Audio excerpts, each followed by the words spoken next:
cowboy hat, the typeface. I have a feeling they're like the certain LucasArts movie for this one. Hello everyone and welcome to Let's Play QuackShot, sometimes called QuackShot starring Donald Duck, a strange little adventure platformer made by Sega for the Genesis. One day, Donald came across an old book in Uncle Scrooge's study. You'll notice I paused it with the text because I realized then and there when recording that I have to do a Donald Duck voice in every single one of these parts. I'm sorry. The title of the book was King Garuzia's Great Duck Treasure. According to the book, Garuzia was once the leader of a great duck kingdom.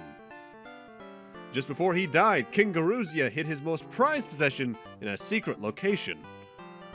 Tucked inside a book, Donald found a map showing clues to where the treasure could be found. Wow! Donald exclaimed. If I could find a treasure like this, I'd be richer than Uncle Scrooge. The only Donald Duck thing I could do voice-wise is the laugh. But one of Pete's gang had been spying through the window and saw everything. Donald took the map with him as he started to head home. Pete's gang chased after Donald and the treasure map. Donald could see an open manhole ahead and jumped over it, but Pete's gang all fell in. Donald took Huey, Dewey, and Louie to the Great Plain to take off on the great treasure hunt. But just then, Daisy appeared. Donald, where are you going? You were supposed to be at my house for dinner an hour ago.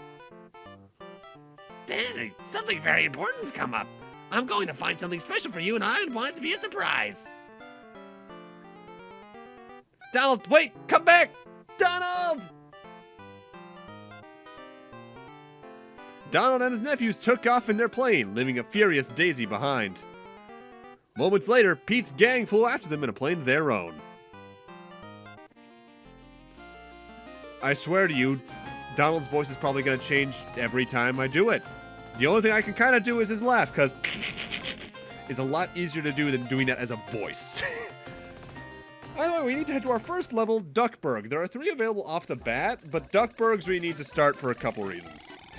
Now, Donald's main weapon in this game is plungers. They do not actively destroy the enemies. They will just stun them for a period, which you can just walk through them and they'll drop any items they're carrying in their little pouches on their hips. Those can range from peppers like these, which make Donald go absolutely apeshit crazy with anger and just rush you forward. They can drop corn, which is ammo for the corn weapon, which is the only thing that can outright destroy enemies alongside one later on. And that fires in sort of a Contra spread shot manner using 5 ammo at a time. They can drop point bags, which are just for points, and points are useless in this game. And that's about it, really. You won't be able to continue much further without the right tools to climb high walls. Alrighty. Most levels, the first section is just an enemy rush, and when you get to the end of it, you place down a flag, which will act as a checkpoint that allows you to call the plane and head to another level from there. With that said, whenever I head back to Duckberg from here on out, I will jump back in at that flag. So it acts as a permanent checkpoint. Once you take the checkpoint in Duckberg, we want to head to Mexico, because this game is an adventure game at the end of the day. And it has you in sort of a Metroid-like sense. Go from area to area, needing finding an item in one area to progress in another, which will allow you to find another item to progress in another. This game is a whole bunch of flag checks, technically, and that means that there's no real smooth way to go through everything all at once, but I'm taking what I consider the best route. Mexico as a level has some of the harder platforming off the bat off the top of my head, just because it's the first place where you have bottomless pits. Bottomless pits are, barring this in one other instance, the only real instant kill in the game. Although the way they handle it's weird. You fall down most of the hole, but then Donald jumps back up and falls down the rest of it, implying you hit the hitbox. Health items are a bit strict in this game. You get ice cream, which I believe is a 1 HP recovery, and then there's turkeys, which are full recoveries. I think that's all of them. And they're surprisingly strict with what you can get when sometimes, and not every enemy in this game compared to other games of this type does 1 damage. Some enemies in boss fights will do 2, sometimes 3 damage. So you need to be kind of careful about where you're controlling yourself.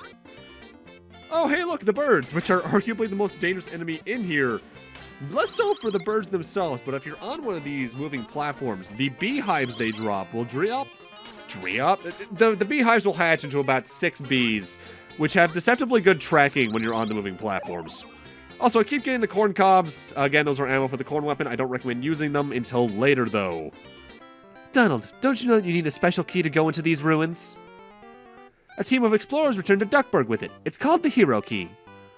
Thanks, you sweet Cinderella. I don't know how any Donald voice actor can be that consistent with that. I'm convinced, similarly to the Chip and Dale voice, it's partially done with effects and post nowadays. But honestly, I don't know. Either way, with the checkpoint placed down in Mexico, we can now head back to the checkpoint here in Duckberg. Hey, have you seen the hero key? I've got it right here. Are you a hero? I'm trying to be a hero. Then take it, and good luck. You are a terrible explorer if you just give one of the treasures gotten from probably a multi-million-dollar funded expedition to someone like that.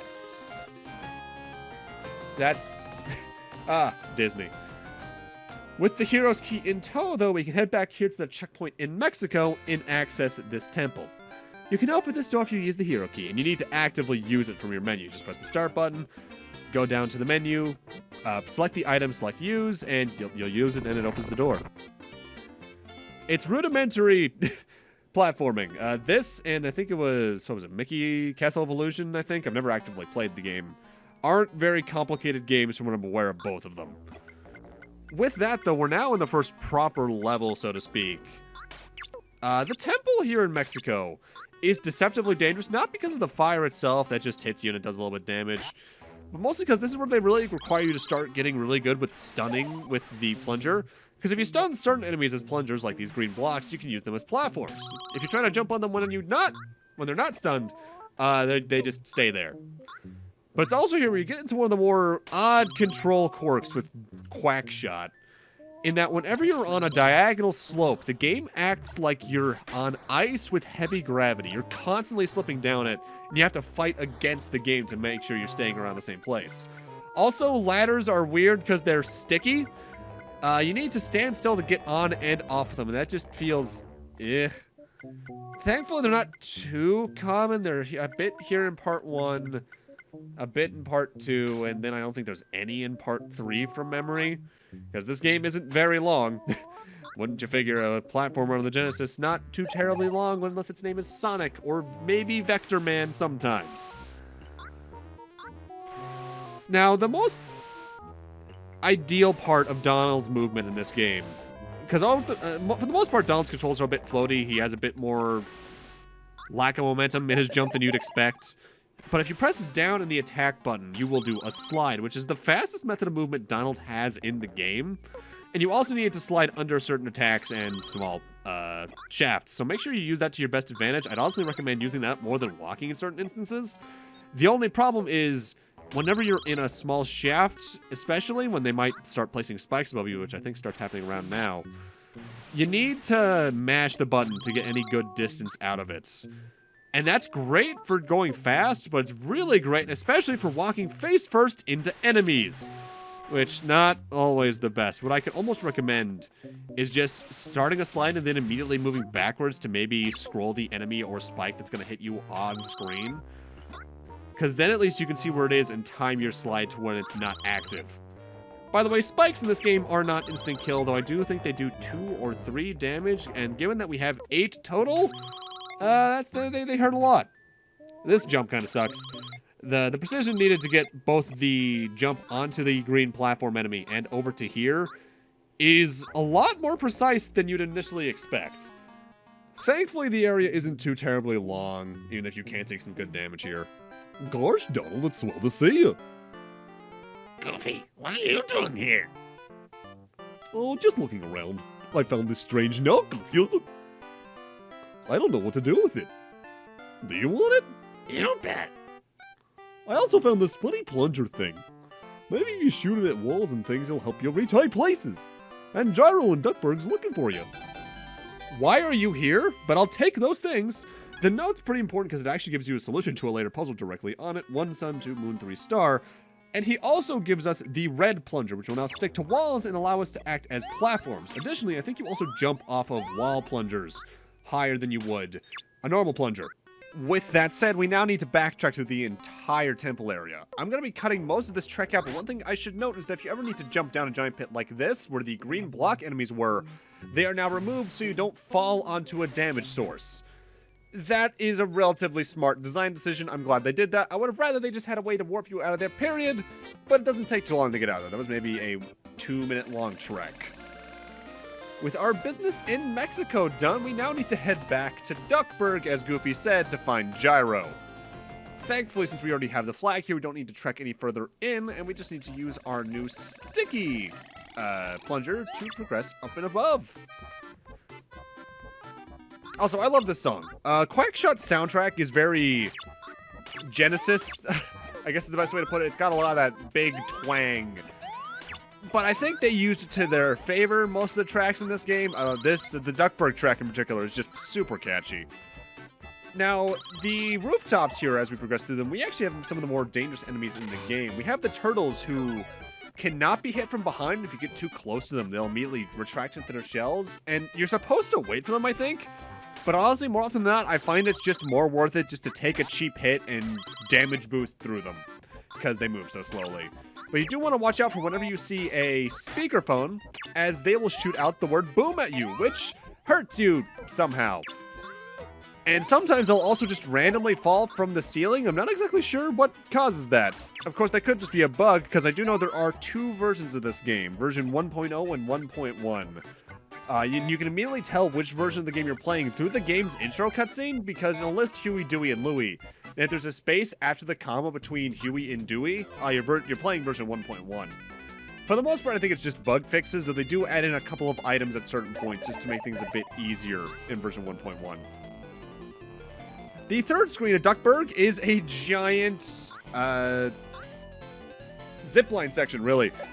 You're going to need to jump from wire to wire whenever you need to, because there's electric portions of the wire that you'll take damage from, and I think can outright kill you? Thankfully, it's a relatively short area. Donald, just the fellow I wanted to see. Would you please try my newest invention? It's bubblegum ammo. When you shoot it and use it and you shoot it, it makes exploding bubbles. I'll give you more whenever you run out. Thank you, Gyro. That voice is going to kill me. The bubblegum ammo is a bit different from the popcorn ammo. First off, it is a limited ammo source, yes, but it only uses 1 ammo per instead of 5. And instead of being a spread shot, it's more so a close-range burst shot, where it'll move forward and take out anything it touches along the pathway. And thankfully, they give you a very safe way back to the other side of the screen just by using this. Other games would have made you do the puzzle in reverse there, but no, you just get one safe zip line, then you're there. With that, though, our business in Duckberg is concluded. We never need to come back here. We just need to head to our next region, which is the only region out of the first 3 you haven't been to yet. Oh, hey, Mickey in the background of that blimp. I don't think I've ever noticed that. There's a couple of nice little background details in this game that are hard to notice more often than not while you're playing, because your focus just isn't on that portion of the screen. Like, it was only while recording this that I realized, in the background of the zipline section, the moon has a face. Slightly disturbing, but still, cool. Also, jump over any gaps in the buildings when you're on top of the rooftops, by the way, because more often than not, those are bottomless pits there to kill you. And this game, I believe, has 3 continues off the bat. So in this case, like, I have 4 lives, it would be 4, then a continue, then 3 lives, then a continue, so on and so forth, until a proper game over. At which point, you do need to start over. Thankfully, in regards to game overs, they're relatively hard to come by in this game, in my experience. At least, like, a true game over, using a continue is one thing. Because I feel the game does a good job of just placing one-ups, not only in the level design, but also in the enemy's pouches often enough that even getting one continue used up can be a bit of a task on some playthroughs, unless you're just intentionally taking hits. The game's not too hard. I almost say it's a kid's game, because some kids' games are hard, some are absurdly easy. This is probably one of the more middle difficulty kids' games from this era. But it's still simple enough that you don't need to worry too much about losing a shitload of lives. Wow, this is the famous Dracula's castle. Something Krazoa Palace. Welcome to the dungeon portion, Dracula's castle itself. Blow up the wall with the bubblegum ammo! But why in the world did you come to such a scary place? I'm looking for King Garuzia's treasure. King Garuzia's treasure! Now I remember! Count Dracula has the treasure map in this castle. But I don't think Dracula won't give up the treasure map too easily. Marty, we gotta go back to the past. Alright, so you do need the bubblegum ammo because it's the only thing that can destroy the different colored blocks in these particular sections. But that said, you want to be careful which ones you destroy because sometimes you need to use them as platforms in order to suction cup onto them and then move on. You can also destroy barrels and even certain other obstacles in the game with the bubblegum ammo. Because of it, it's actually more needed in the game than the corn ammo, so you'll probably end up using more of your ammo supplies at this. Thankfully, they do a good job on the whole with just giving you ammo through the destructibles in the game, not let alone enemy pouches. Now, Dracula's castle is probably one of the more complicated areas in the game in terms of layout, just because it's the one area where they have you do more than one major mechanic. Also, I know certain people will bring up the fact that why isn't he called Count Dracula Duck or Duckula? If I recall, wasn't that because that was a cartoon/comic series that was a spin-off of Danger Mouse that was British owned and therefore they couldn't legally do? That sounds right to me. And we want to fall down here because we got an underwater section. I usually like water levels. I don't like this water level. This is too slow. Not to mention, the wrecking ball hazards in this area are deceptively hard to dodge. I don't think you can use your plungers on them, because you can do that on some other things in the game, of course. But getting around them with the water physics is a bit of a trip. You don't even get a slightly higher jump. Your jump arc's the same, it's just slower. Thankfully, because, you know, Donald the Duck, that makes him technically, by cartoon standards, an aquatic creature, meaning he can breathe underwater no problem. The question of how his hat's not floating off of his head, I guess it's just glued on there, I suppose. Don't take the top path there, just go the bottom path and dodge the spikes. It's a much easier jump than going between the wrecking balls, and from there it's pretty linear from here on. This is maybe the only level I'd say that doesn't get super linear by the end of it. No, actually, no. This one and the next one you have to go to technically aren't too linear. But for the most part, the game's levels, there's one pathway through them and you're just stuck on that one path. I do recommend taking the top path here, though, because you get yourself a free turkey, some points, and corn turkey, by the way, if I haven't mentioned before, which I believe I did. I don't remember, because I actually had to split this episode up between 2 days of recording because a thunderstorm happened and I didn't want that polluting my audio too much. It's a full recovery. Alright, now we have another ghost. This guy's mechanic is that he faces away from you until he makes that snide little smile, in which case he'll turn around. And if you're facing towards him, when he turns around, he'll split off into a bunch of tiny ghosts that are absurdly hard to dodge, if not outright impossible, though you can just damage boost through him and not have to worry. Now, if you continue forward onto the right side of the screen, you'll loop back to the left after a fade to black transition. What you need to do is, in both these sections that are like this, find a hidden platform or path to go on using the bubblegum ammo and the plunger, and then go through that door in order to actually progress. There's only so many options you have, thankfully, so you don't need to worry about spending hours here looking. But it's definitely easy to get stuck here in a loop for maybe 1 or 2 loops without realizing, wait, I've been here before. Also, these skeletons are the biggest proponent of just slide past them. They're not worth fighting. You really should save your corn ammo in this stage especially, because the boss fights is only damageable by it and bubblegum ammo, and corn ammo is just more useful. Oh no, a threatening wall enclosing on me. Once you get to that previous wall, as long as you're good about placing the plungers in such a way that you'll jump right from one to the next and not fall down, you don't need to worry about that wall hazard. If it gets you, it's instant kill. One of the 2 non-bottomless pits instant kill conditions I can think of in the game, might I add. But you don't need to worry too much.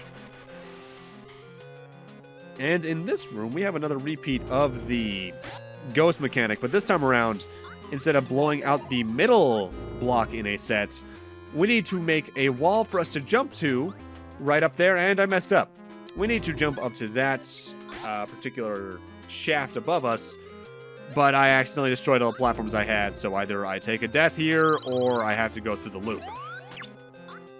You could theoretically, if you only destroyed maybe the bottom of the 2 blocks, place a plunger and then use the heightened jump from it to jump onto the bottom of this wall here. But if you can do that, that's super precise, and I don't feel like doing it. With that said, it's time for boss time against Count Dracula. You get the popcorn ammo out because it's just going to be your best option. And he killed me. Thankfully, the game basically gives you a checkpoint in every single room you're in. Now, Dracula Duck is a bit simple, but he's very easy to get hit during. His only attacks are to move left and right, sometimes up and down and then left and right, open his cloak, and send out 4 bats. If you stand right below him and aim upwards with your plunger gun, which you can do with all of the gun types, and then shoot a full burst of popcorn ammo, with the correct timing, you'll take out not only all 4 of his little bat minions, but you'll also just damage the Count himself, and he'll go down within 5 shots, 6 shots, somewhere abouts there. He doesn't have too much HP. In fact, none of the bosses have too much HP, maybe barring the last 2. But they're all so simple in pattern that getting a grasp on what they're going to do won't take too long. And for beating him, we take the real treasure map. Because the one we were using, I guess, was just a lead-in to the fake one, a prototype maybe? But with that, I'm going to need to end this off here. Thank you guys for watching, and in part 2, with the new map, we're going to gain access to a whole bunch of new areas and start off heading on to the next one in our path. See you guys then.